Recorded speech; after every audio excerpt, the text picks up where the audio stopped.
Well, this morning we welcome folks from the First Presbyterian Church, Titusville. Nancy Roeder joins us, and Tom Newcomb. Good morning. Good to see you guys this morning. Good to be here. Thanks, Lou. Well, there's always something going on, it seems like, at the First Presbyterian Church. What's going on this time? Okay, well, we have Bible school at the First Presbyterian Church this coming Sunday evening, and it's from 6 to 8. So it starts 6:23 there, and it'll go for 5 nights, again from 6 to 8. And what we're going to do is we are transforming our Scheide Hall into a main street.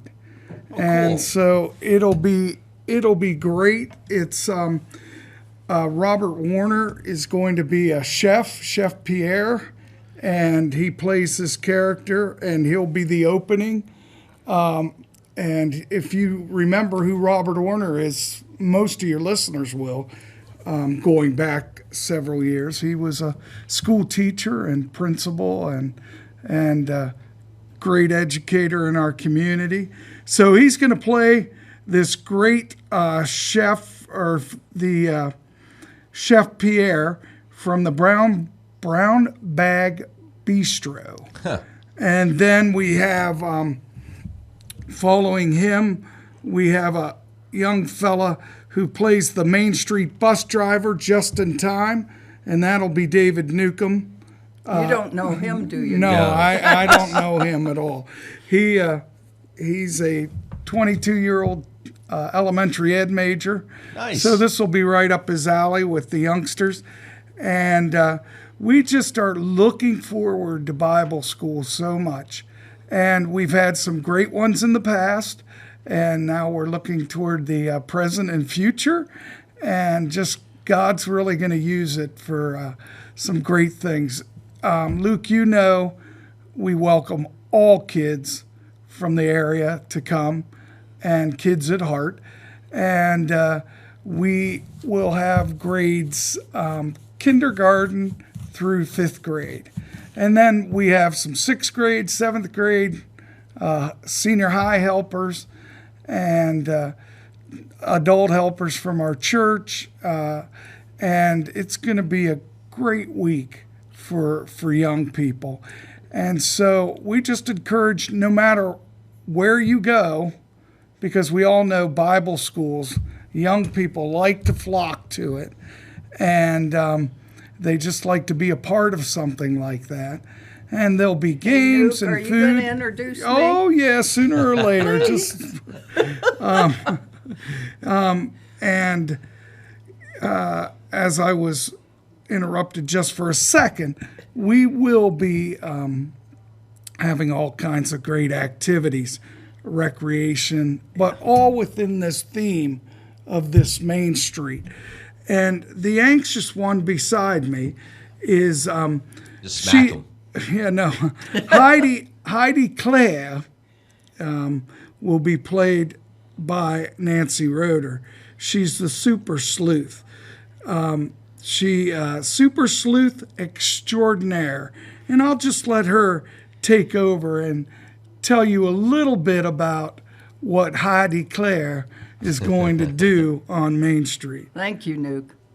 Well, we really are looking forward to having Robert Warner with us as the extraordinary, wonderful chef on Main Street who runs the Brown Bag Bistro.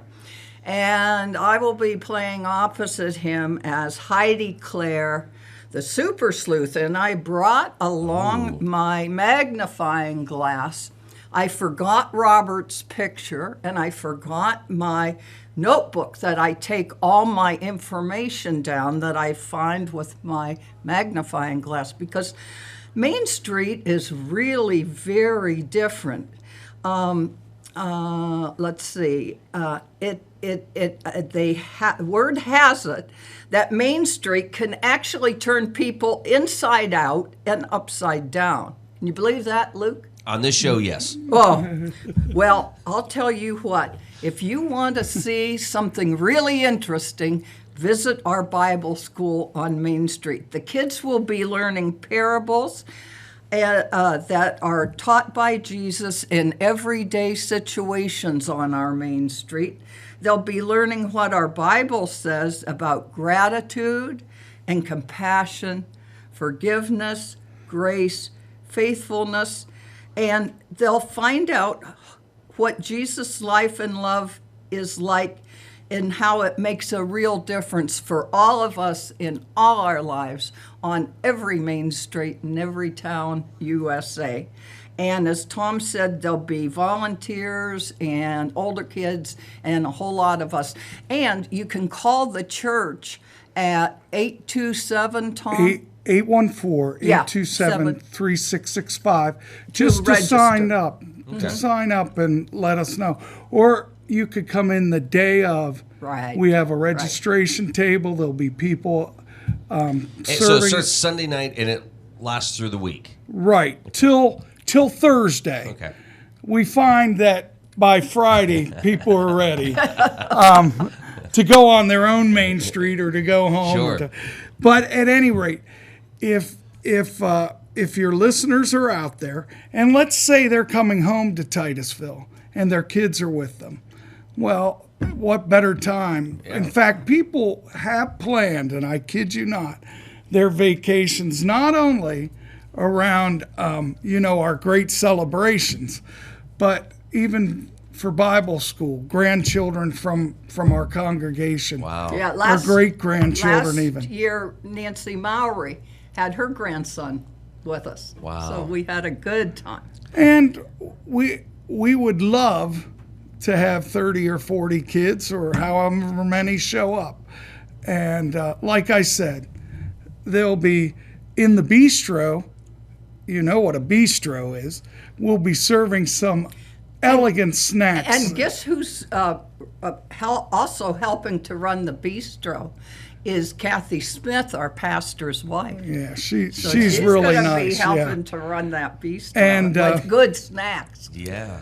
And then, of course, not to be outdone by his wife, Vaughn Smith, returnee from Titusville, back here, and we love him. He's our new pastor.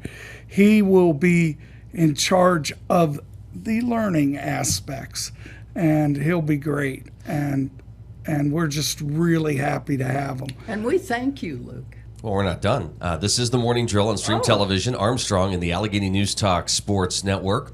So when does the planning begin for this? This is done every summer, right? So when do the conversations begin on the theme and who is going to be involved? Gail Billick helps me and Tom, and so does Jessica Decker.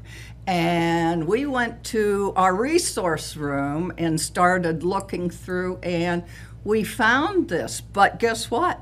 Nuke had done it. Yeah, when was it? About 4 years? Oh, no, longer than that. About 6 years, 7 years. What we do is we're rotating it in and out. Sure.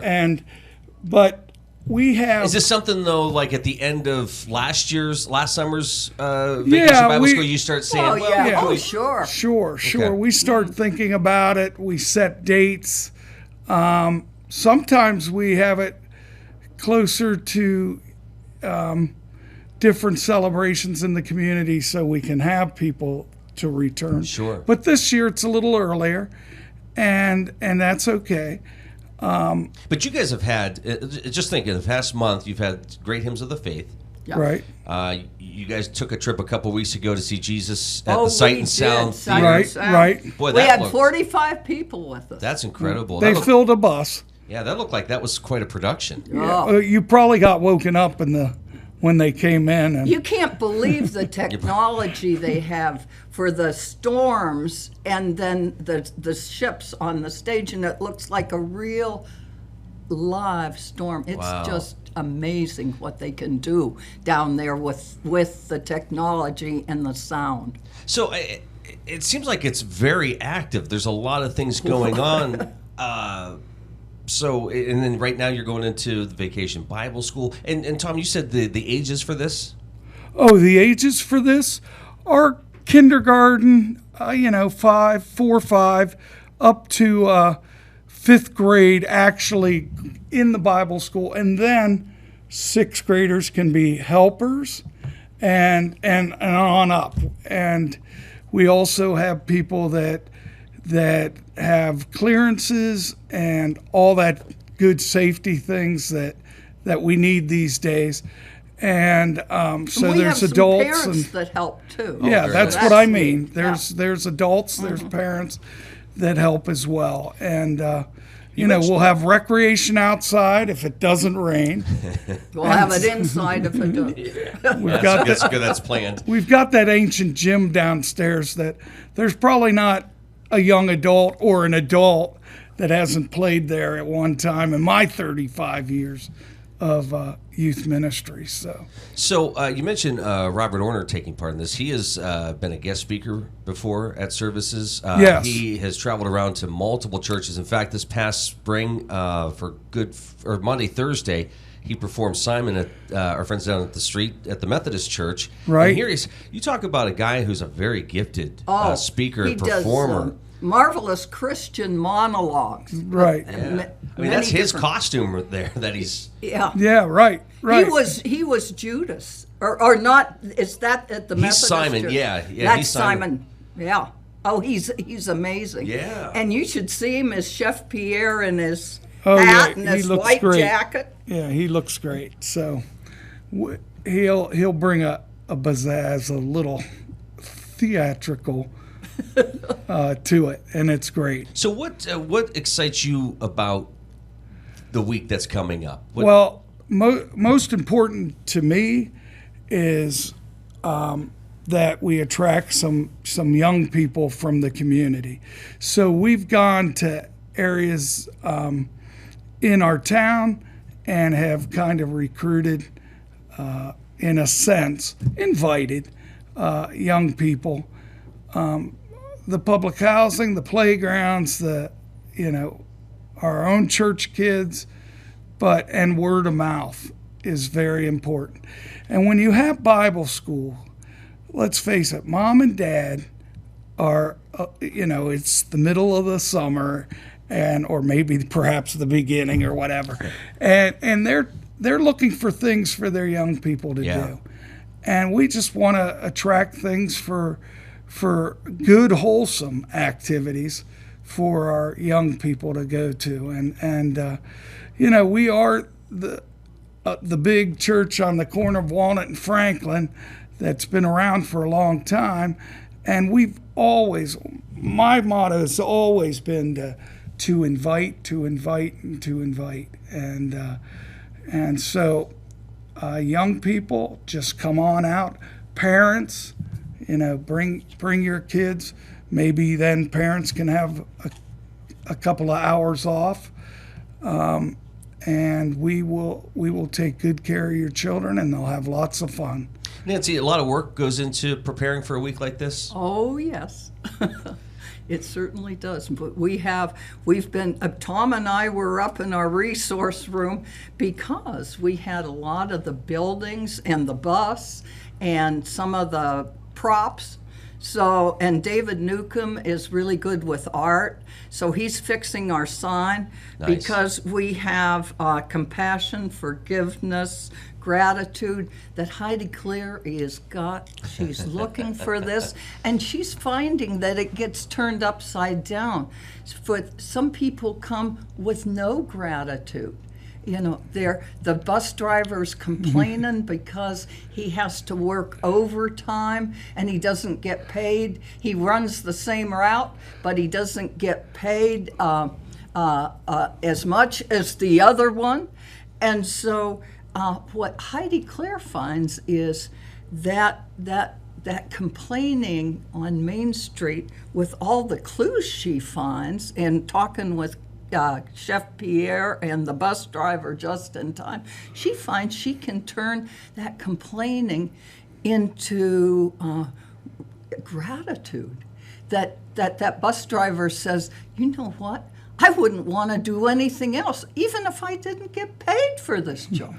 So that's what we're finding on Main Street. So it'll be a great week, and we really want to encourage people And we're to going be a part of it. Yeah, and we're going to learn Psalm 25, verses 4 and 5, and we're going to learn them with motions so that when the kids leave, at the end of those 5 days, they'll probably know those 2 verses of Psalm 25. And we're bringing back an oldie but a goodie song, the Bible.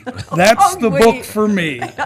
And Tom and I knew back that. in the day when a certain pastor would strum it on his guitar, that would be former pastor Barry Cressman, Dr. Cressman. He'd play it on his guitar, and that's been a song that Nancy said, look, we got to sing the Bible. I said, these kids don't know it. I don't think I knew he played guitar.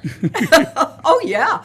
When he was the young man right out of college, right out of Princeton, he ran the Bible school and did the music. Wow. But I got to tell you, though, Vaughn is, he's here, and he will, I'm sure he'll sing along. He's not, well, he can be choir material, but he's busy. He's busy with some other things. And that's a question to ask Nat. But, all we ask is that you come and try it out on Saturday and encourage people to do so. Yeah, Monday night. Yep. And, all right. yeah, Sunday night. I said Sunday Saturday. night. Sunday night. Yeah, and Okay. I said Monday, so Sunday. So just cut the difference. Sunday night. It Right, starts. Sunday night. This Right. being on television, it's an exciting thing. Well, thanks, guys. Best of luck with everything, Hey, and thank a lot of you. excitement happening again Sunday night. Right. Drop the kids off, and they'll have a great week. And From 6 to 8, and we promise they'll be tired out enough to go home and have go to sleep. So. all right. Hey, thanks, guys. Thank you.